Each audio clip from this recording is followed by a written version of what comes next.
Welcome to Lectio Divina Reflections, Friday of the seventh week of Easter, a reading from the Holy Gospel according to John.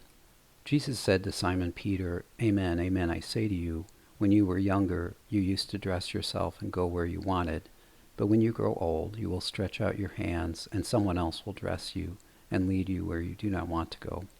He said this, signifying by what kind of death he would glorify God.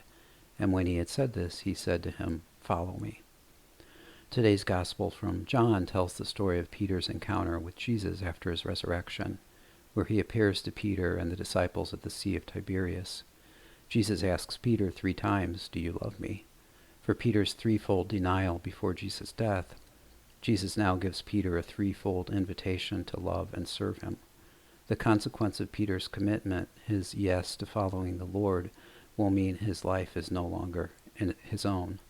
And the someone else who would dress and lead Peter is the same Christ who desires the same for me as he did for Peter, that I love the Lord with all my heart, soul, mind, and strength, and that I love my neighbor as myself. God, help me understand that to follow you means abandoning my own will for yours. Help me joyfully surrender every gift you have given me as a means to give you glory. Peter became distressed when Jesus asked him a 3rd time, "Do you love me?" Countless times from that moment on, Peter must have heard that question in his heart. Lord, you know I love you. You know also that because of sin, I will fail you, myself, and others in giving you due glory.